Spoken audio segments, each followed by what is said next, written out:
Here we are post CDI. I've let the girls have a week of just downloading how they've gone for the week.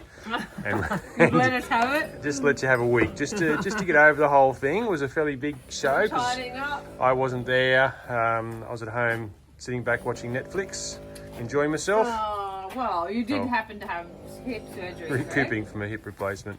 So, Shell, after a week of contemplating and wondering whether you'll ever do this sport ever again. Oh my God, how did you know that's what I was thinking? I was thinking It was a pretty rough old CDI with those surfaces, I must say. It's surprising to see that our international surfaces are so bad, but I was only watching it on video and watching all the other horses floundering around and splashing in water in a competition arena, which seemed bizarre to me.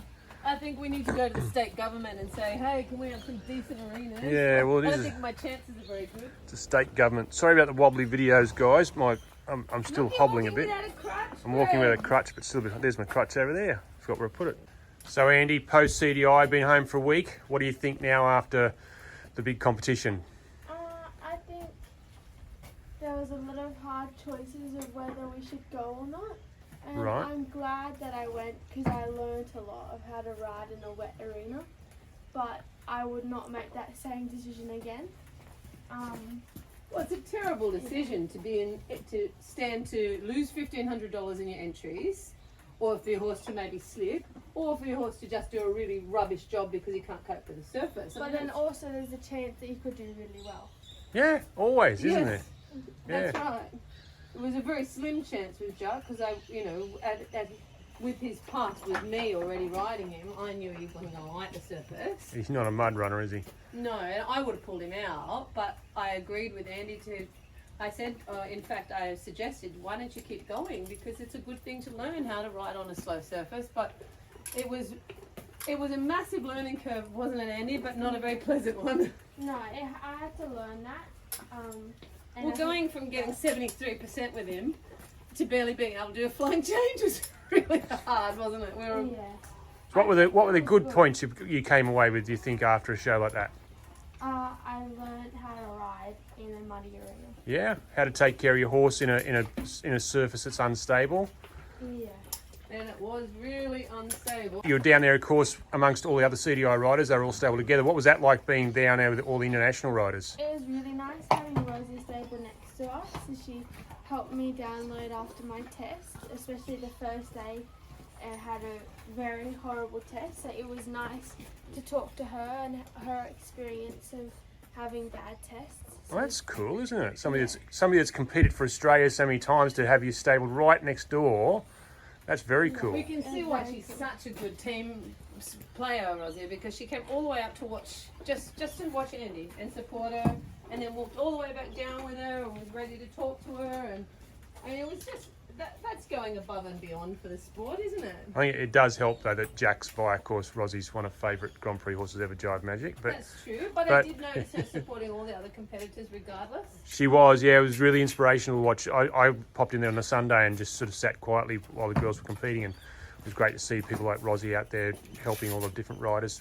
You know, Well, and after that huge furore of saying, at a certain age you just shouldn't be competing or riding anymore, and then Rosie, honestly, wherever she went, she was just such a beacon of light. Everyone was so happy to see her.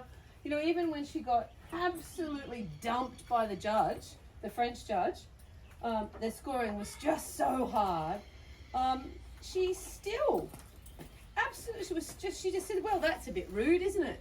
She's such a good sport. So that's good.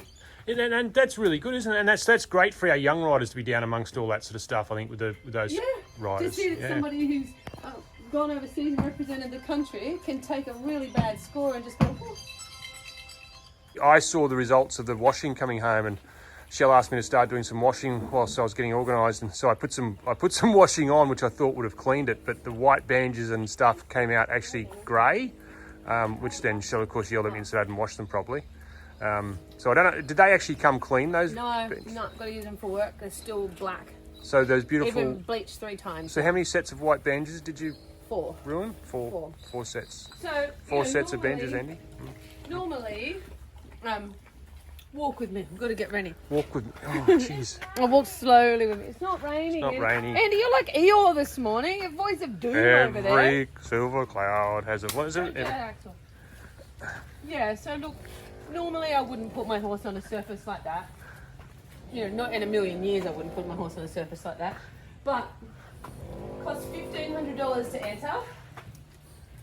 That was just CDI test, guys. That wasn't any other. Wasn't even the real CDI. Well, no, it's CDI. It's international competition but for juniors. It's the junior stuff. But Yeah.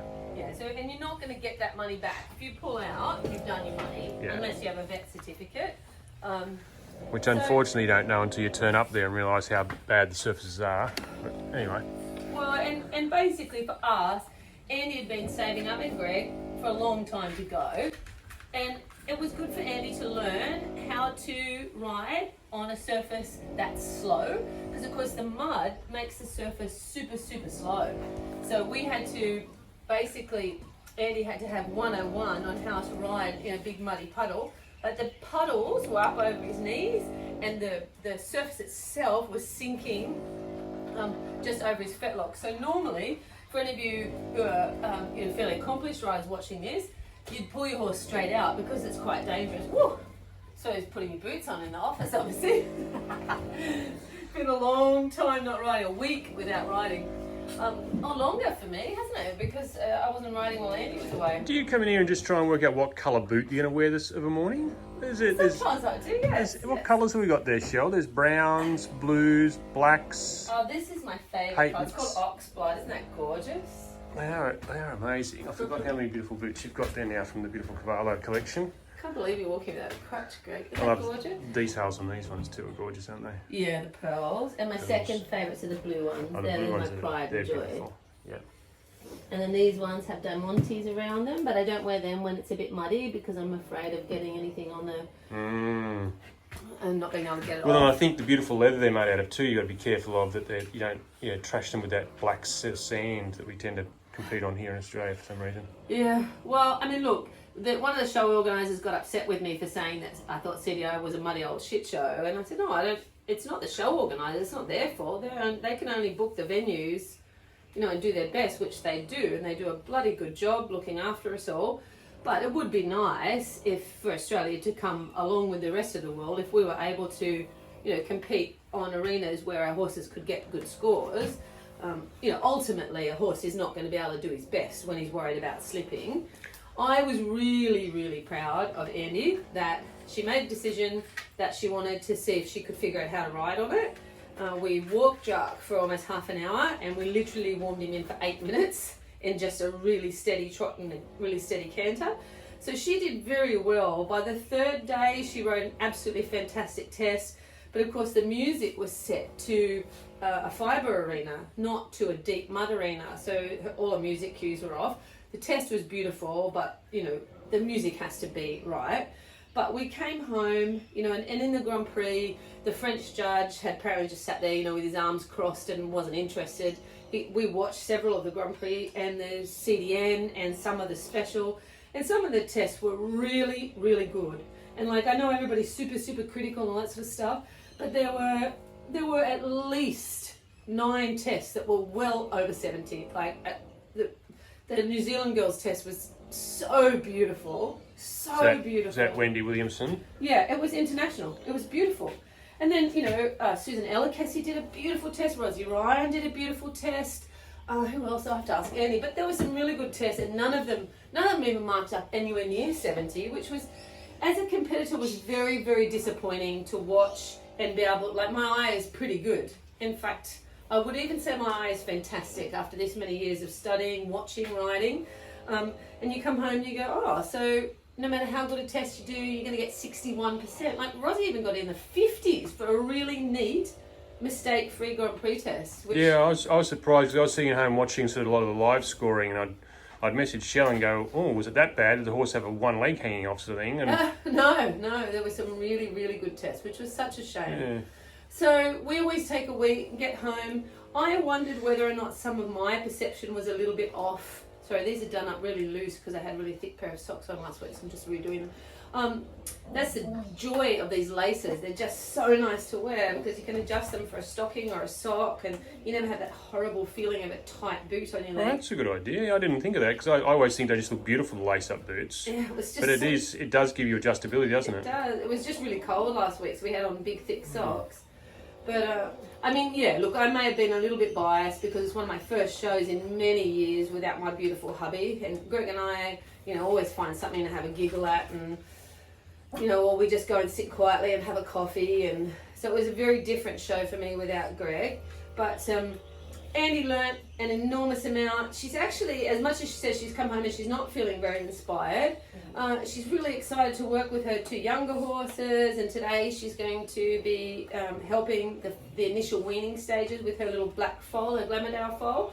So she actually has come back really inspired. Well, I think also, I remember you girls saying that when you came back from one test in particular, because all the CDI horses are stabled together, you're stabled then with all the top international level riders.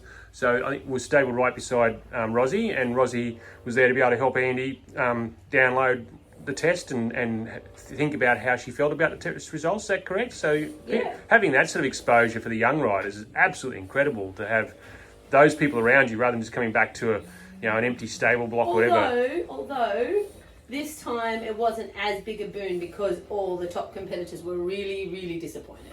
Yeah. And they were all saying, what's the point and why are we doing this anymore? And which was very hard for Andy then to get pumped up to go out and compete when all our heroes were saying, what's the point? Why are we competing anymore? So it was a very bizarre CDI, the worst one that I've experienced, not because the organisers did a bad job, because they're lovely and it's just as good a job as it always is, but the judging was really quite bizarre by the international judge, and definitely he was sending a beacon that he thinks Australia is all shit. Excuse my French. Which is rubbish. Australians have really, really good riders, and we have good horses too. We're too far away to constantly be in that international, realm and get, what's the word, Greg? When you basically get thrown in the fire. To get better, you've got to be against the best in the world, and that's hard for us here. But no whinging. We're just not good enough yet. We've got to get better. Well, I think also, guys, to make you realise, so that competition grounds they were at was it's called the Sydney International Equestrian Centre, which was the centre built for the Sydney Olympics in 2000. It's actually the only major complex really in the Sydney region. The only other showground as large as that is the Hawkesbury Showground, which has no real setup for a competition like that. To then go and say, okay, well, why didn't you just all pack up and go to another complex and have your show at another complex? Our then closest one to that would have been Tamworth, which is close to a 6-hour drive. And it's a brilliant venue. Which is a great venue, yeah, but it's then, so between our only real 2 complexes we have in New South Wales is a good 5 to 6 hour drive. Or way down to Balinga Park, which, again, is another 4.5, 5 hour drive. That becomes expensive for a competitor to then take another at least 2 days off work for travel. Yeah, so, it was based around being at SIAC, Sydney International, which is, it was beautiful when it was built back in 2000. I remember being there watching some of the cross country at the Olympics. I've shown there over the years many times in the indoor and whatever, and watched the indoor arena. And there's a lot of controversy about the indoor surface even. There was actually a government inquiry about the surface being used in there. And yet, unfortunately, we're still seeing really poor surfaces and competitors coming back. I remember being there at one state championships a couple of years ago, and a rider coming back up going, well, they'd moved our arenas and we moved over to arena 7 and 8 and we're still in 8 inches of water competing at a state championships. This year, arena 7 and 8 were dry because I went up there to coach. And we didn't use them. They didn't use them, and they were perfect. They would have been perfect. Good old arena 2 though, good old swampy in there. But then you could complain, well, I didn't get a chance to acclimatise in there and they're spooky with all the caravans behind it. Oh, good God. But, I think at the end of the day, when you've spent, $80,000 on a top surface at home, and we grade our surface at home all the time, and it's perfect, and our horses are used to being on a perfect surface. So going out onto an utter shit surface that's not fibre, has no bounce back, too much slip, that's always going to be hard for a competitor, isn't it, Greg? Well, it is, and it's very hard. I remember years and years ago, an international judge, coach friend of ours came out here, and he was doing some coaching, and he came across here to help us. Back then, we didn't have a fibre arena. We only had our plain sand arena, and he came in, and we brought out our horses, and he saw amazing horses, and he walked down the arena, and he said, "Why are you riding on this surface?" And we said, "Well, that's our arena." He said, "Well, you know, overseas in Europe," he said, "if we turn up to a competition and that was our surface to ride on, just a plain sand arena," he said, we'd go home. So we're off to have some fun. After CDI, Andy and I both felt like we needed to go back to our roots, which is having fun with our horses. So we're going over to a friend's place. She's got a beautiful outdoor arena set down in the bush, which our horses will probably find quite spooky and exciting. So we're off to have some spooky, exciting time. Yeah, it's so much fun. We're taking Blue and Socks, and they're best friends, so it's always so fun when we take them both out. I forgot how fun that is. Socks is banging away in the float, so I'm not having as much fun as I want to. I'm always by the time I get Socks off, I'm like, all four legs are on. Yeah. He's got earplugs in, he's got his legs wrapped up to the max, so I'm just really hoping that he has four legs when we pull him off the float. I hope so too. He always does, but it's just, horses bang like that in the float. And I know you can hobble them, but I'm too scared. I feel like if they need their legs to balance, well, I want their legs there. I'm not interested I don't think I agree with hobbling. Yeah, it's just, it would probably, look, if Socks wasn't so special and such a good friend of mine and stuff, maybe right in the beginning I should have just bit the bullet and put loose hobbles on him and taught him that this is not to be like accepted. when he was a young horse. Yeah, but by the time I take them anywhere in the float, I'm already deeply in love with them, and they're already, every hair on their head's precious to me. So I must admit, I did buy them for one horse that I thought was going to put their foot through the actual wall of the float. They banged so loudly. Oh yeah. So you can hear him in there. Bang, bang, bang, bang. Oh, look how pretty it is here. This is our friend's place. It's a bit fancy, isn't it? And it's so fun because I'm really best friends with the mum, and Andy's really, really close with the daughter. So it's nice. And that's a beautiful house up there. It's a bit fancy, isn't it? And the outdoors just behind the house, but like down a huge hill. And we're going to walk the horses through all this tar and stuff. And Ari wants to take them for a big walk or down the back, and I don't really want to do that. Oh, I do. I don't. I do. We're not doing that. I'm here to ride. And here's her barn and indoor.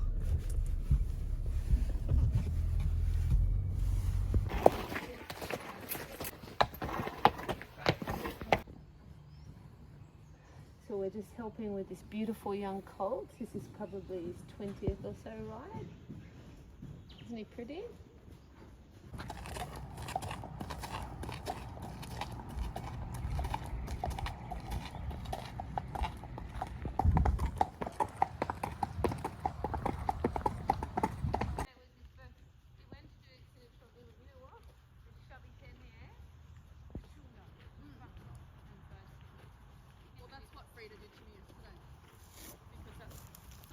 Oh shit, I reckon maybe I the should horse keep not a it good idea.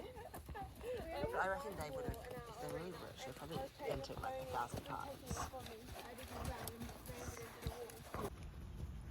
Down, if you can, once Greg can mow, maybe that paddock all the way down the bottom on the right. Yeah, just so she can't see anything. Yeah, she'll get used to it eventually, and then she'll be fine. And then, actually, bring her into the stable block overnight, or the one next to that. Taking frozen and it works straight away. So that's what